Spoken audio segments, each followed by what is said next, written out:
A dog pulled a little girl from a burning house before the smoke alarm even made a sound. But what shocked the nation wasn't just the rescue, it was why the alarm never went off. One father's careless mistake nearly cost his daughter's life. Want to know what really happened that night? Subscribe now and don't miss this unforgettable story. The night was still in the quiet suburbs of Willamette Valley, Oregon. A gentle rain tapped against the window panes, soft as a lullaby. Inside the Carter home, everything seemed perfectly ordinary, the kind of night you'd forget by morning.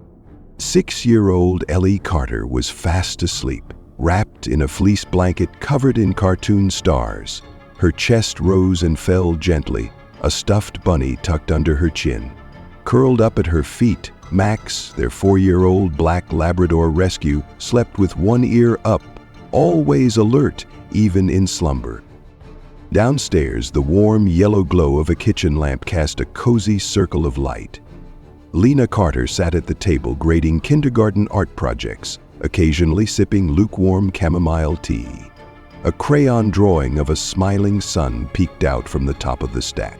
John Carter lounged on the living room couch, a beer balanced on his belly, watching a late-night car restoration show. The faint smell of burnt popcorn lingered in the air. Next to him, the smoke alarm above the stove hung silent, its batteries removed after it went off for no reason the week before. He'd meant to replace them, just hadn't gotten around to it. "Max is restless again," Lena called from the kitchen. "He kept pacing earlier." John grunted, probably dreaming about squirrels. Max hadn't barked. He never really did. He was a quiet dog, thoughtful, almost human in his gaze. Since the day they adopted him from the shelter, Ellie and Max had been inseparable. Where she went, he followed. Where he rested, she curled up beside him. It had taken John a while to get used to the bond between girl and dog.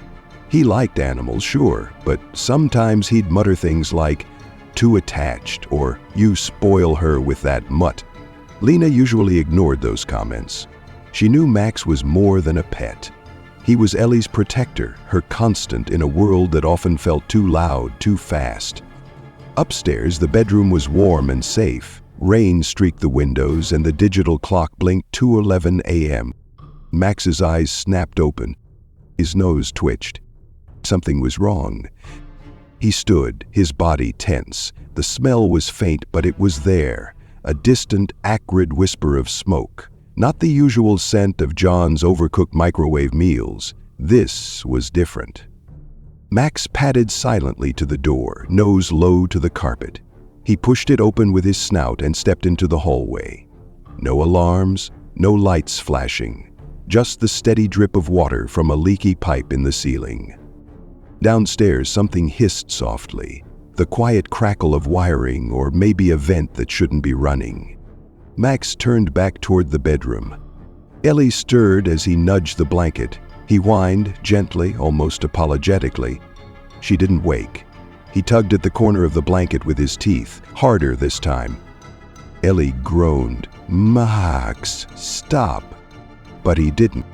He moved to the side of her bed, pawing gently at the frame. His breathing was faster now, urgent. Ellie rubbed her eyes and sat up, confused. Her cheeks were flushed. "What's wrong?"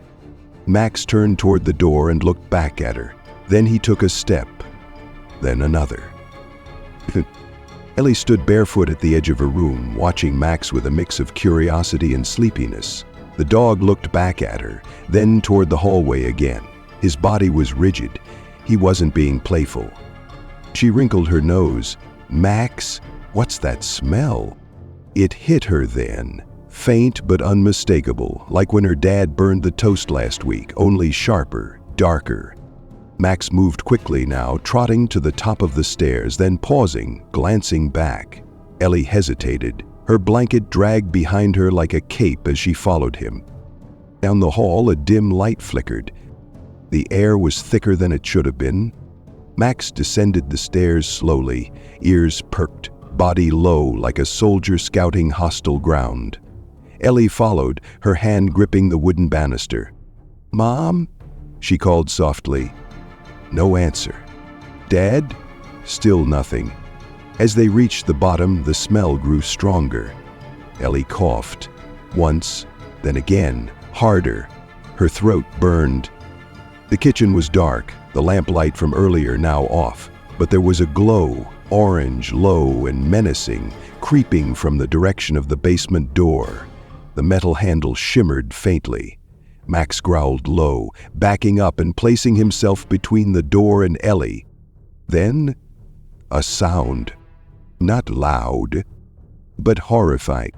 A pop, followed by a soft crackle. Max turned sharply toward the living room, toward where her parents were sleeping. That's when Ellie saw it.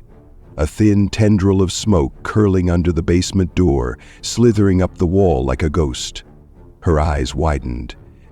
"Mom?" she shouted, louder now. Still, no answer. Max sprinted to the hallway, barking sharply for the first time, a single firm woof that echoed up the stairs and down into the quiet.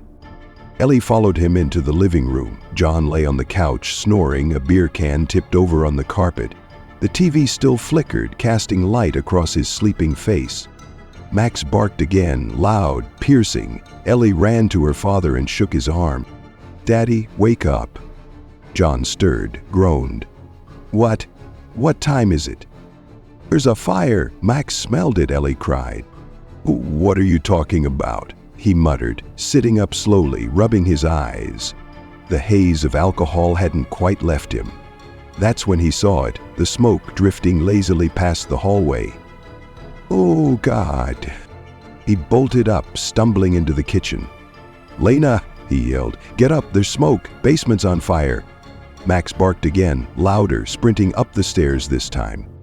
Ellie ran behind him, calling her mom's name, panic rising in her throat. In the upstairs hallway, Lena's bedroom door creaked open. "What is going on?" She froze as smoke hit her square in the face. "Oh my God," she whispered. She looked at Ellie. "Sweetheart, go downstairs." "No, stay with Max." But Max had already turned again, heading back toward the basement door.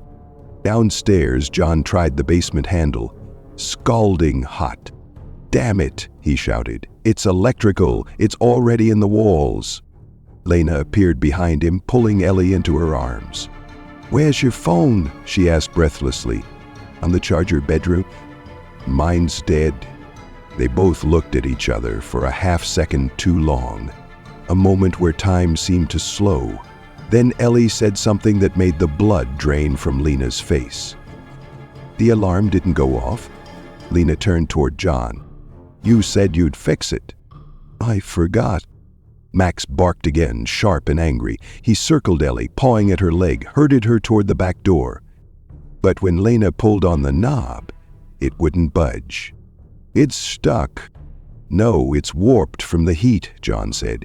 "We're trapped in here." For the first time, Ellie saw her parents look afraid. John yanked hard on the back door, grunting as it held firm against its frame. He slammed his shoulder into it once, twice, but the wood didn't give. "Damn thing's swollen," he muttered, then turned to Lena, his voice rising. "We should have fixed this weeks ago." Lena shot him a glare but said nothing. Smoke was curling up the staircase now, darkening the white walls, turning the home into a shadow of itself. Max darted between them, pushing his snout against Ellie's legs, clearly trying to move her toward the front, but the front hallway was already starting to fill with thick haze. Ellie coughed, her small hand gripping her mother's. "It hurts to breathe," she whispered. Max let out a sharp bark, not aggressive, urgent. Lena knelt down and grabbed Ellie's face gently. "We need to get out, sweetheart. Do you remember the fire drill we practiced?" Ellie nodded through tears, her eyes locked on Max, who had begun pacing by the dining room windows. "What's he doing?" Lena asked. "He's looking for a way out," Ellie said. Her voice trembled, but there was certainty behind it. "He always finds the way." Upstairs, the crack of something breaking echoed through the walls. The house groaned. John rushed to the kitchen, fumbling with drawers. "I'll break the window. We'll go out that way." But the thick old glass barely cracked with the first blow. "Are you kidding me?" he muttered, searching for something heavier. "Fire extinguisher," Lena said. "Garage," John replied, then paused, "which we can't reach anymore." Max ran toward the stairs, stopped halfway up, then looked back at Ellie. "What's he doing now?" Lena asked. Ellie didn't answer. She was already following him. "Ellie!" "No!" Lena shouted, but Ellie disappeared up the stairs. The air upstairs was worse, hot, thick.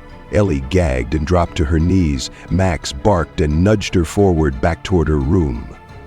"He's trying to get me to open the window," Ellie said out loud, though no one could hear.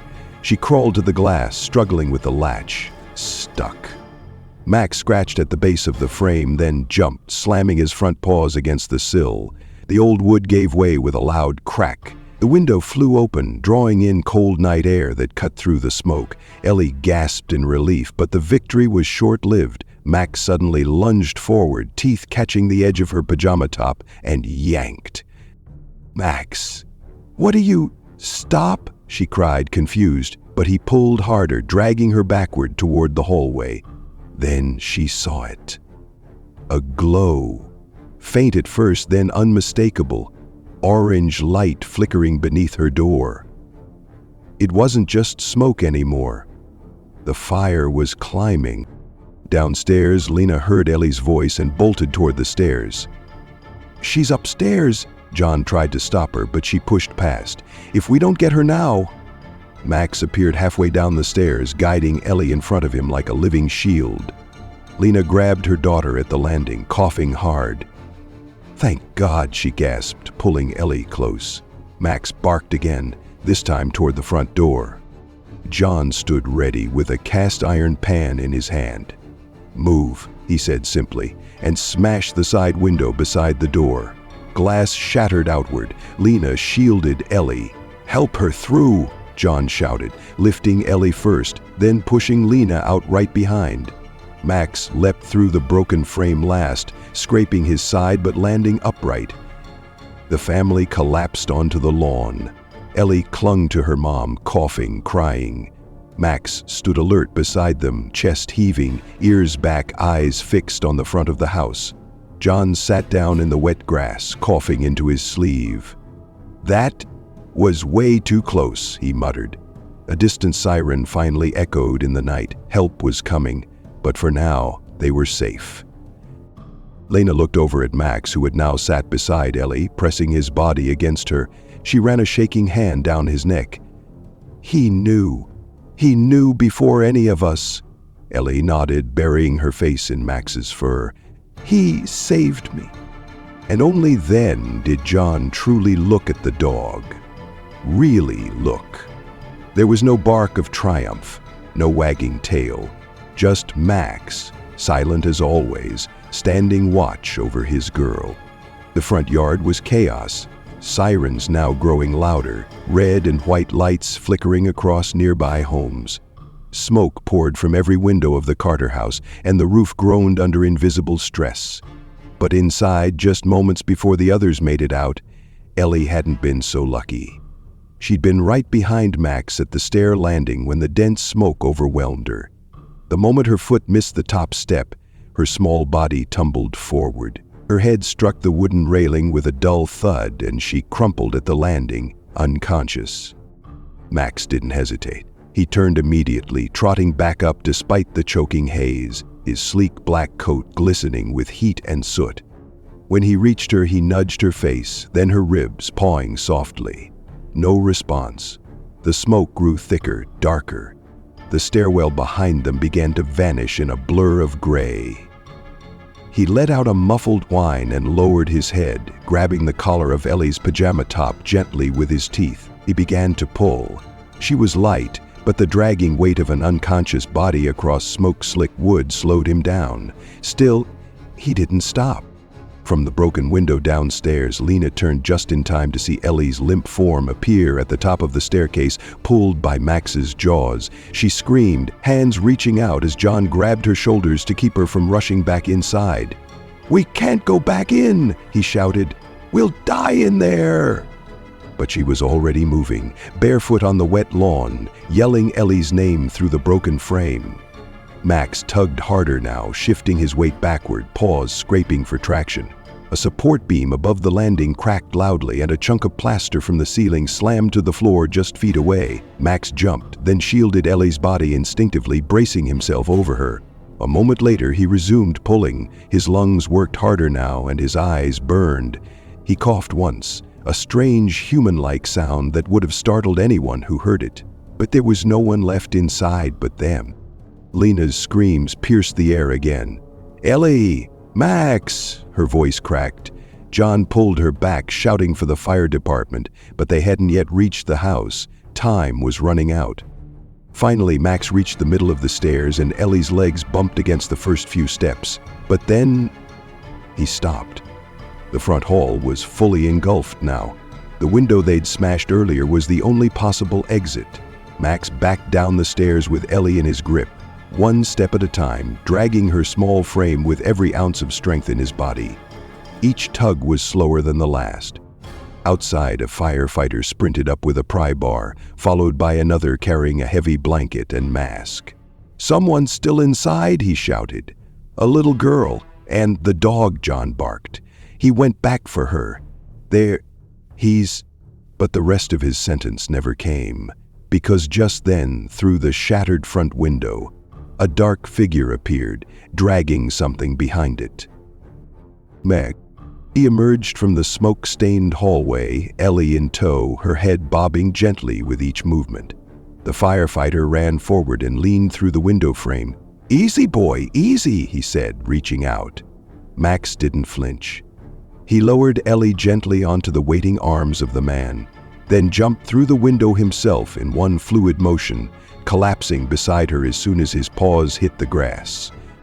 Lena fell to her knees, wrapping Ellie in her arms, cradling her daughter against her chest, sobbing uncontrollably.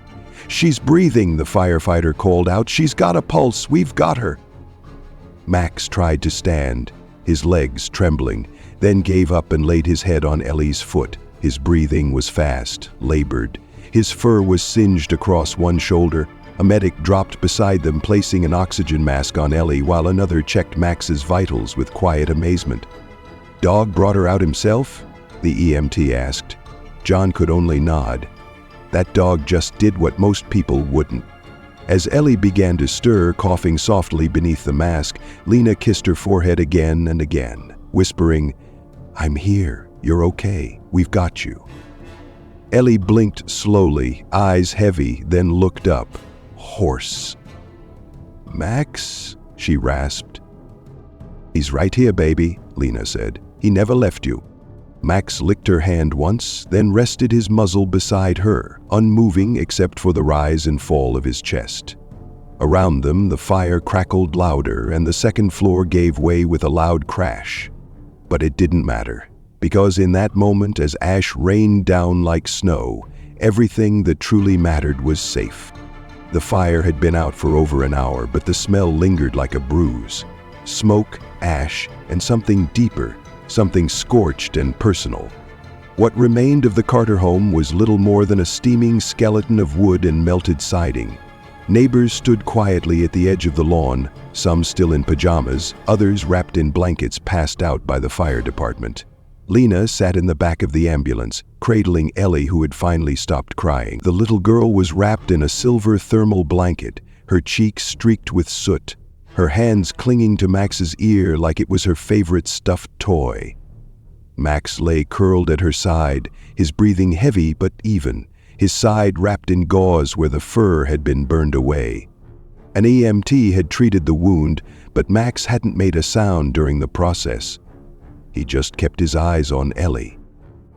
John stood apart, silent, staring at what was once their living room.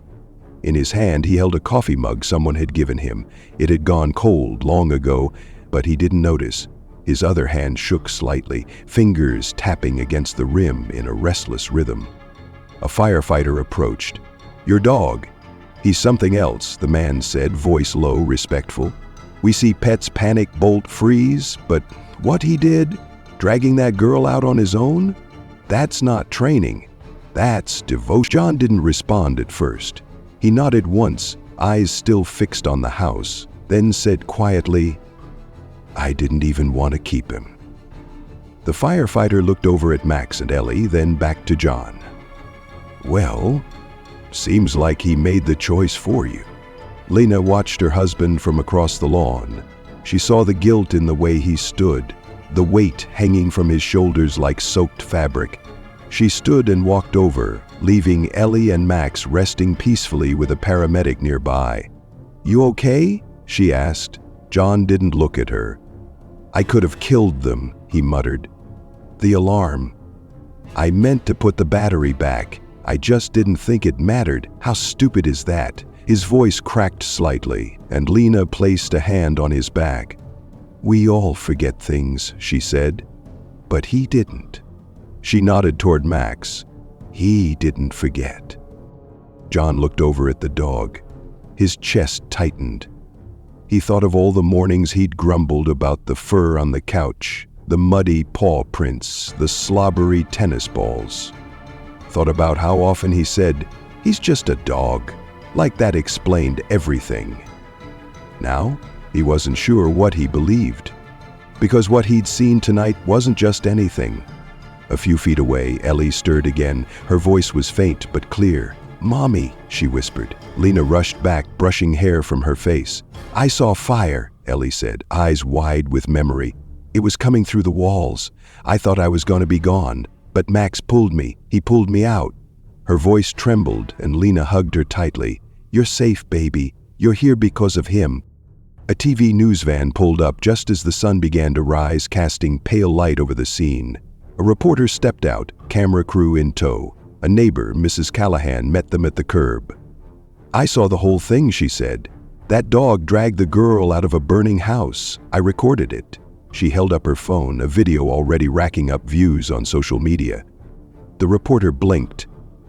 "Wait, you filmed the rescue?" Mrs. Callahan nodded. "It's gone viral already. People are calling him a hero." Within minutes, reporters were gathering near the caution tape, shouting questions. Is it true the dog saved her life? Was there really no working smoke alarm? How did the fire start? John stepped forward to answer, but Lena gently held up her hand. "Not now, let her rest." Behind her, Ellie slept again, her hand still resting on Max's neck, his body warming hers like a living shield. That night, the three of them stayed at a neighbor's home. Lena sat with Ellie by the fireplace, gently brushing soot from her hair. John stood by the window, looking out into the quiet street. And Max, wrapped in a thick blanket, lay curled at Ellie's feet, tail twitching occasionally in dreams only he could see. In the stillness, John finally turned toward his wife. "I didn't trust him, and he did more for our daughter than I ever could have tonight." Lena looked at him, her eyes tired but kind. "Maybe it's time we listen more to the ones who don't speak." By morning, the video had already hit over 300,000 views. Shared across local news pages, animal rescue forums, and parenting groups, it sparked something no one in the Carter family had anticipated. The shaky footage, grainy in the early dawn light, showed Max dragging Ellie through the smoke, then leaping through the shattered window just seconds before the hallway behind him collapsed in flame. The headline beneath it read, "Little girl pulled from house fire by family dog when fire alarm failed." News trucks parked along the street, satellite dishes spinning skyward. Reporters knocked at the neighbor's door where the Carters were temporarily staying. Some brought flowers, others wanted interviews. Lena refused most of them, but one clip had already aired nationally on a morning talk show, and a photo of Max lying beside Ellie in the grass, both wrapped in thermal blankets, was now the face of trending hashtags like Hero Dog and Max Saved Her. At first, Ellie didn't fully understand. "Why is everyone talking about Max?" she asked over breakfast, her voice hoarse from smoke and exhaustion. "Because he's famous now," Lena said, trying to smile as she stirred honey into Ellie's tea. "He saved you and people saw it. They're just amazed." Max didn't seem to notice the attention. He followed Ellie everywhere, slower than usual but still alert. His eyes never left her. When the doorbell rang, his ears perked, and when the door opened, he'd position himself between her and the visitor just in case. He's not letting her out of his sight. John remarked as he returned from talking to an investigator. She's his mission now. John had changed, quietly at first, then with growing clarity. He helped set up a GoFundMe when someone from the fire department suggested it.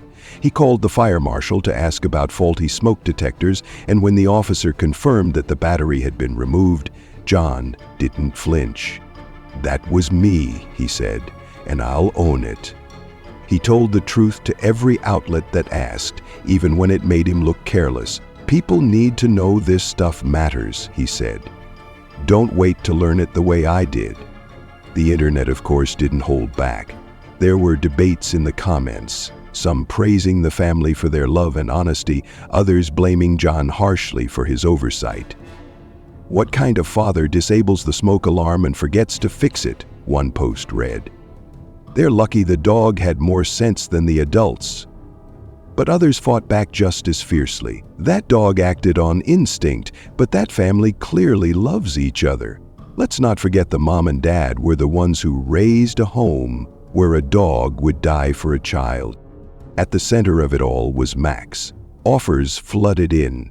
Dog food companies wanting to sponsor him, a pet brand wanting to feature him in a commercial, even a children's book author who emailed with the subject line, "Would you consider a book deal, Max and me?" But the Carters weren't interested. Not yet. "Let him rest," Lena told them. He didn't do it for fame. Still, the attention meant something else. Support. The GoFundMe page passed $50,000 within 3 days, donations pouring in from strangers, veterans, firefighters, parents, dog lovers. Comments like, "This story made me cry on the subway," and "Max reminds me of my old dog, I miss him every day," filled the message board. That money meant temporary housing, future therapy for Ellie, veterinary care for Max. It meant time to breathe. One afternoon, Ellie stood in the backyard of the borrowed house, barefoot in the cool grass, with Max beside her. She looked up at John, who knelt beside her, and said softly, "You know, when I was little, I had a dog too. Not like Max. He wasn't brave or smart, just dumb and happy." Ellie giggled, then reached out to scratch behind Max's ear. "I think Max is all the kinds of dog," she said. "Smart, brave, happy, and quiet." John nodded. "Yeah, he's all of them in one." That night, as the house finally fell into silence, Lena stood by Ellie's bed, tucking the blanket around her shoulders. "Mom," Ellie whispered, "will Max live forever?" Lena paused, unsure how to answer. "No, sweetheart, nothing does." Ellie nodded sleepily. "Then I hope he lives long enough for me to be old. I want to take care of him like he did for me." Max, lying on the rug, lifted his head just enough to rest it on the edge of the bed. He didn't need to understand the words. He already knew. By the end of the week, Max was no longer just a local hero. He had become a national symbol. Morning shows referred to him as the Labrador Guardian, while online forums dubbed him America's bravest dog. A hand-drawn portrait of Max and Ellie, sketched by a 10-year-old from Pennsylvania, went viral on Twitter. Someone created an animated clip of Max dragging Ellie from a burning house, accompanied by soft piano music and the caption, "Not all heroes wear badges." Some just bark once. The video surpassed 1 million views in under 48 hours. News anchors called it a miracle. Pet behaviorists weighed in on talk shows. "We underestimate animals," one expert said. "Dogs can sense things we can't. Danger, fear, even subtle changes in the air." But what Max did went beyond instinct. That was loyalty. That was love. But not everyone saw it that way. When a controversial columnist from a national news site published an op-ed titled, "When Dogs Are Smarter Than Humans," it ignited a firestorm online. The piece praised Max but shamed John, accusing him of parental negligence and calling the story a cautionary tale wrapped in a canine fairy tale. Comments exploded. Some agreed. Others were furious. "He made a mistake, and he admitted it," one mother wrote. "How many people would do that on national television?" Another fired back, "You don't get to oops your way out of risking your child's life." The backlash grew louder when Lena, under pressure, released a statement through a local reporter. She didn't defend John. She didn't condemn him.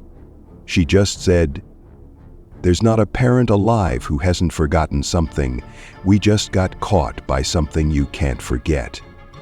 Her words silenced a few voices, softened others. But the internet, as always, moved fast and forgave slowly. Meanwhile, Ellie returned to school. The principal arranged a small assembly where she was quietly recognized, not as a victim, but as a survivor. When asked if she wanted to say anything, she simply held up a handmade drawing. It showed Max standing in front of a burning house, tail straight, eyes fierce. "He's my superhero," she whispered into the mic. And that was enough. Later that week, Max was invited to a city hall ceremony. He wore a custom blue vest with a golden star stitched over his heart. Ellie stood beside him, holding the leash like it was a ribbon of trust. The mayor, clearly emotional, handed Max a plaque and said, "If we gave medals to animals for courage, this one would have a chest full." John clapped quietly from the audience. He didn't like the attention, but he came anyway. He owed Max that. After the ceremony, a woman in a crisp suit approached Lena. She introduced herself as a representative from a pet brand, offering Max a lifetime supply of food, veterinary care, and a $10,000 donation to Ellie's college fund. Lena hesitated, then nodded. "As long as he doesn't have to pose in costumes." The woman laughed. "We're not trying to turn him into a mascot. He's more than that now." In a quieter corner of the park, John knelt beside Max. He rubbed the dog's shoulder gently, avoiding the bandaged spot. "You know," he said under his breath, "I used to think you were just a mutt with a strong jaw and a loud snore." Max blinked, unmoved. "But I get it now. You don't need to speak to say something. You didn't just pull Ellie out of a fire. You pulled all of us out." Max leaned forward and rested his head against John's chest. Just for a second, a gesture, an acknowledgement. Then he lay down at Ellie's feet again, as if nothing had changed. But things had changed. That night after dinner, Ellie curled up on the couch beside Max, stroking the fur on his back. She asked if she could sleep downstairs with him. John carried down her mattress, and Lena brought extra blankets. They lit a candle and turned off the lights. The fire had taken their home, but not their warmth, not their family. Outside, neighbors had gathered to rebuild the garden beds that lined what was left of the front porch. A few offered carpentry help. One retired firefighter brought sketches of fire-safe layouts for the future. Someone taped a small poster to a tree in the yard. On it was a quote handwritten in black marker. "Sometimes the bravest hearts beat on four legs." Winter came early that year. A soft layer of frost blanketed the lawn where the Carter house once stood. Construction crews had cleared the debris, leaving behind a level plot and a foundation of fresh concrete. The town had rallied. Donations, volunteers, even anonymous sponsors from across the country had helped turn tragedy into rebuilding. But it wasn't just the house that was being rebuilt. It was trust, love, the quiet understanding of what really mattered. Inside their temporary rental, Ellie sat by the window with Max curled up beneath her. She was 7 now, a little taller, her hair longer, her eyes wiser. She still didn't like to talk about the fire, but she never had to, not when Max was around. She still whispered to him every night, stories only he could hear. Sometimes he'd respond with a soft whuff or a gentle nudge of his nose. Sometimes silence was the answer, and sometimes it was everything. John had changed in ways no one expected. He started volunteering at the local animal shelter. Not big things, just fixing doors, building kennels, walking the harder dogs, the ones no one wanted.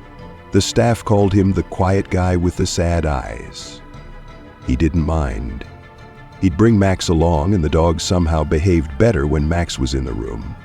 "They listen to him," John would say, "like he's in charge." Lena began writing again. Not just lesson plans or permission slips, but real writing. A blog at first, then essays. Then one day, a short story about a little girl, a silent dog, and a fire that didn't just burn walls. It revealed the truth. Publishers started calling. She didn't return most of them, not yet. As for Ellie, she became known at school as the girl with the hero dog. At first it embarrassed her, but over time, she embraced it. She gave a presentation during Animal Safety Week. She brought Max to class, let the other kids pet him, even though she hated when too many people touched him at once. "He gets overwhelmed," she'd explain, "but he's okay if you're gentle." The kids listened. They were gentle. On the one-year anniversary of the fire, the town held a candlelight vigil. It wasn't a big ceremony, just a circle of neighbors standing on the fresh grass where the house would be again, holding warm cups of cider and telling stories. Ellie wore Max's vest that night. He walked beside her, calm and proud, like he knew what the night meant. John spoke softly into the microphone, eyes fixed on the dog at his daughter's side. "There's not much I can say that hasn't already been said, except thank you for reminding me what love looks like when it has no words." A week later, the new house was finished. Smaller than before, but warmer somehow. Every detail had meaning. Fireproof insulation, a smart alarm system, and right in the entryway, beneath a framed drawing of Max and Ellie, was a brass plaque that read, "Home of the Silent Hero." Life wasn't perfect. Ellie still had nightmares sometimes. Lena still flinched when she smelled smoke, and John still avoided answering questions about that night. But they healed together, slowly. Every morning, Ellie would run her hand down Max's back, check his water, tell him the plan for the day like he was part of it. And in every way that mattered, he was. One rainy afternoon, Ellie sat by the fire reading aloud from a book about animals with extraordinary instincts. Max lay beside her, eyes half closed. She paused mid-sentence. "Do you remember?" she whispered. "You pulled me out. You knew before anyone else." Max didn't move, but his tail thumped once. She smiled and leaned down to kiss his head. "You don't have to be brave anymore. I'll protect you now." That night, as the rain tapped gently on the windows, Lena walked past Ellie's room and saw something that made her stop. Her daughter, asleep on the floor mattress, curled against Max, just like the night after the fire. The same pose, the same rhythm of breaths. But this time, Ellie's arm was draped protectively over him, her body curved around his as if shielding him from the world. Lena didn't say a word. She just turned off the hallway light, leaving them in peace. Outside, a breeze moved through the trees, and the new house stood tall and strong against the night. In a world filled with noise, some heroes speak loudest in silence. Max never barked for credit. He never demanded anything in return, but in the hearts of those he saved, his voice will echo forever.